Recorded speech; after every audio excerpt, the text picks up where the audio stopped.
welcome back to Incident Exposure. I'm glad you're following along.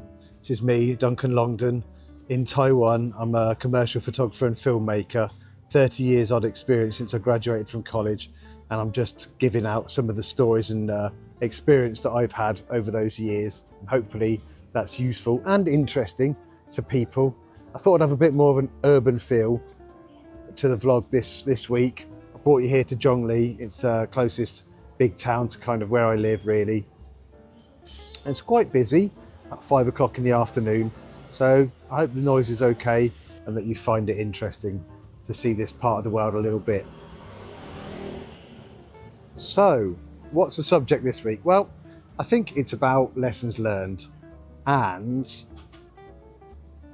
that time is a great thing, and some things that you think are important aren't necessarily that important. So with that in mind, the first thing I want to address actually is Middlesbrough College. Now, I've kind of been saying bad things about going to Cleveland College in Middlesbrough. The fact of the matter is I just didn't enjoy it. It doesn't mean that necessarily it was a bad college. It was just not the right college for me. And I did certainly learn some things there. Spent most of my time in the studio, which was great. I made probably one of my favourite photographs I've ever made. I shot it on 5.4. It's a pair of Diesel Starfighter sunglasses. I'll show it up here. It's shot in black and white in the studio. I built a set. I had an idea that I had these glasses and I felt about, American GIs and all those platoon films and stuff were about Full Metal Jacket and all that. It kind of got into my head a little bit, the imagery of those. So I thought about these glasses falling off somebody and getting stuck in the battlefield.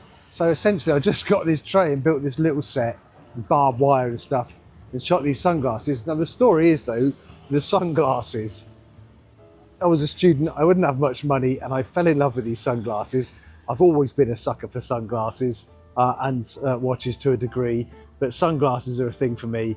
And I'd seen these sunglasses in a shop in Middlesbrough, and essentially I wanted them and I wanted them and I wanted them. So I put myself on a diet of rice and gravy for a month to save up enough money to go and buy them. And when I bought them, I decided I should photograph them. They'd be a good thing to photograph. So this is the photograph. I hope you like it. Again, it's on film.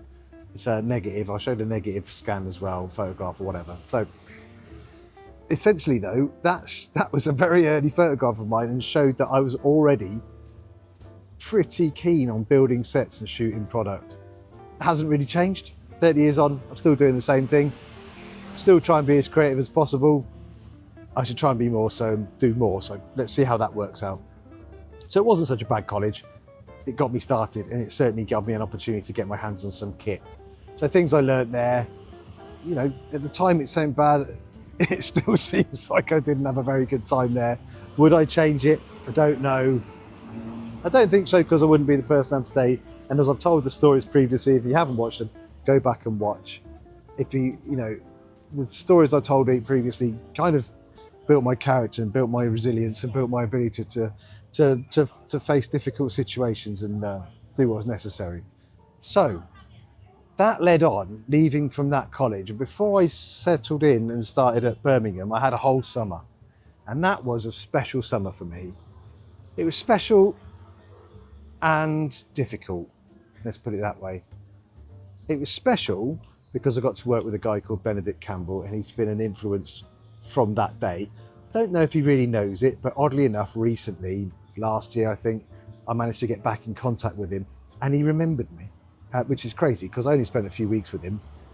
But while I was there, I got to work on set with him and see his creativity. He's a super creative guy, amazing communicator, and always doing something. And his photographs are superb. They're still superb. He's still shooting today. Go and check him out. Benedict Campbell, British photographer based in Oxfordshire. So if you're over there and you need some work doing, get onto him. You won't get a better photographer in that area. But we were in a studio, a huge studio, and it was good fun. And I got to use strobe packs and it was just chill in there all the time. All the jobs that came in were relaxed, but there was this one job that came in. It was for an insurance company looking for car insurance for female young drivers, I guess, and Benedict wanted to get a Mini for this. So, being a keen bean, I really wanted to help him out. A friend of mine had a Mini. This is not the BMW Mini. This is the old Austin Rover Mini. So the old shape, tiny little British car. Probably seen them in the first Italian job, if you know what I'm talking about. Anyway, maybe I'll put a picture of a Mini up here. We all had one. I used to rip about in a 1275 GT back in the day. It wasn't mine. And maybe there was some bending of the law with that. We won't go too much into it. Not on this vlog anyway. Maybe in the future. So this Mini, my friend said, yeah, you can borrow the Mini for the shoot. I said, great. We're going to borrow the Mini for the shoot. I thought I was going to be great. Everything's going to come golden and Benedict will be happy with me and maybe there'll be an opportunity for me to work with him in the future. That was my plan. Unfortunately, the best laid plans don't always come to fruition today. And literally the night before I was due to get this Mini on set, my friend crashed it. And so therefore it was not in a fit state to shoot. And I found that devastating. I thought, oh, I've let everyone down. We've got a whole team coming in, makeup, hairstylists, model, everything. And I've ruined it. That's it. I'm not going to go any further with this guy. He's going to think I'm useless and all the rest of it. Maybe now I'm thinking about it, I should address that with him. I'll contact him and say, I'm sorry, see how we go. Because really, you know, I'd still love to work with him. I learned so much. But because of that, I felt so dejected that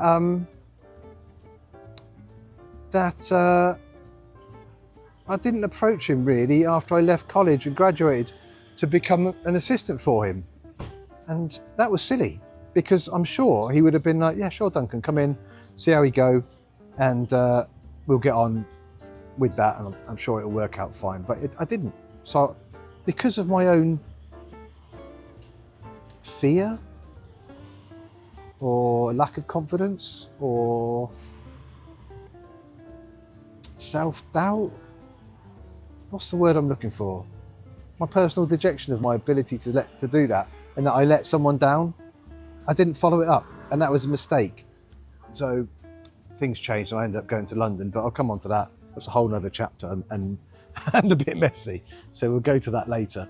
Going back to assisting though, and college, and I kind of alluded to it previously in a different vlog. If I was starting out in my photography business now, or my photography journey now, I wouldn't bother with college. I would go straight to assisting. I would find somebody to assist and get an internship. Do whatever it takes to get in the studio and to learn. And don't just learn the photography techniques. Get in with the photographer and be enthusiastic. Be willing to try things. And when you've got trust from that photographer, ask to borrow some kit. Spend some time to figure it out.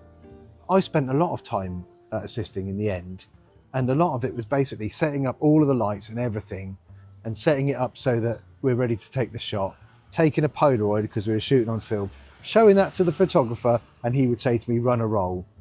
Okay, and then I'd run a roll and we'd send it off, do a clip test or a reverse clip judge and run, which is basically cut a piece of the film off.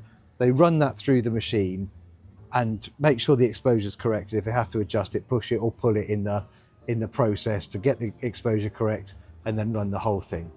And I got to the point there really that I was thinking, I'm not getting paid very much and I'm doing all of the work, but I wasn't doing all of the work. I was doing the photography side of it, the pressing of the shutter and the setting up of the lights. And it's only something I'd seen the photographer I was working for do, dozens of times.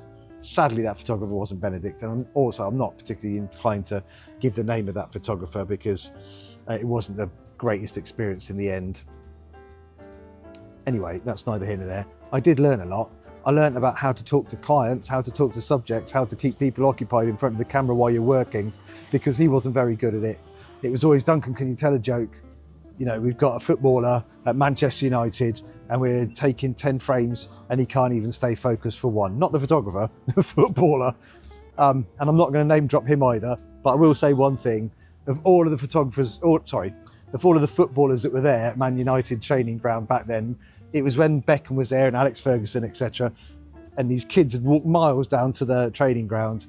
They should have been at school, I guess, but they weren't. And the only one that stopped to give them autographs was David Beckham. So like him or loathe him, back then he had time for the kids, and this was the late 90s.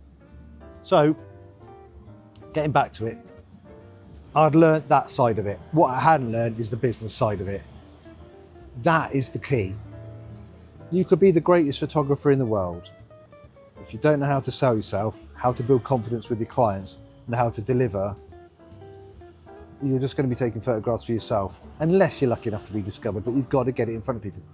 As I said before, the importance of critiques, the importance of showing your work, but understanding, getting on the phone, speaking to people, getting in front of people, being personable, and showing you can do the job and be trusted to do the job. That's what we're selling at the end of the day, ourselves. It's part of the reason why I'm doing this vlog. I'm not going to lie. I want people out there to see that I'm a calm guy, I know what I'm talking about, but also that I'm approachable, I'd like to think, open to ideas and suggestions. Yeah, F off isn't the one I'm asking about, but you know, someone says it, okay, fair enough. But getting your work out, that's one thing. Getting in front of people, that's another. Getting them to believe in you and trust in you, that's the key. Get that done and you'll be laughing. And become good at what you're doing. And I love making portraits, and I love shooting people in the studio or on location and have them come on set, look a bit awkward, by the end of it feel very comfortable and say, wow, that went fast, or I love those shots, I feel great, thank you very much, and go about their business. That's it. If you're thinking about going to college, go and get an assisting job if you can. Do it that way. You'll be earning quicker, you'll be learning quicker, and you'll be learning the real ins and outs of the job. College can help you to some degree, but it won't necessarily help you do all of it. So get your work out there. If you decide you want to go to college, go for it. But my advice, find someone to assist, accept the offer they give you to start with, build a reputation for yourself, learn the business side of it, ask questions after the shoot, not during, and try and understand how best to get clients or get contact with clients in the area you want to work in, and stay focused on that. Your work can be good, you can be technically sound, but you have to get that work in front of people, get them to pick up the phone and talk to you, get a meeting if possible, grow a relationship, build the trust, get the job, do a great job, and then continue that relationship. Stay in touch with these people and build your client base. Don't let people down. Don't let yourself down. And remember, on that journey, just like me with that Mini, I thought I'd let Benedict down. I don't think he even remembers it. I'll ask him, because I'm going to ask him to send me some photographs that he got, or if I can get them off him, of me spraying the bumper, because we did get a Mini in the end. The other assistant got it, typical, and I was spraying the bumper of this guy's cousin's Mini a different colour for the shoot. So another thing there, if you are going to lend your car for a photo shoot, don't be surprised if some parts of it come back looking slightly different. Okay, make sure you get the paperwork signed off if you don't want that to happen. Exciting things happening for me. I've got, I approached two guys at the shop yesterday with a couple of Mustangs, young lads. So I'm looking forward to shooting them, and I've got some BMWs coming up as well. So that portfolio is going. Great guns. This weekend I've got a shoot for a sporting event, and then another event 2 weeks later. Let's hope the year's starting off well, or continuing to do so. So take care. Thanks for joining. Don't forget to like and subscribe if you're enjoying the content. Hit that hype button. I think there's something about it in the comments. Enjoy one of these previous videos if you haven't already.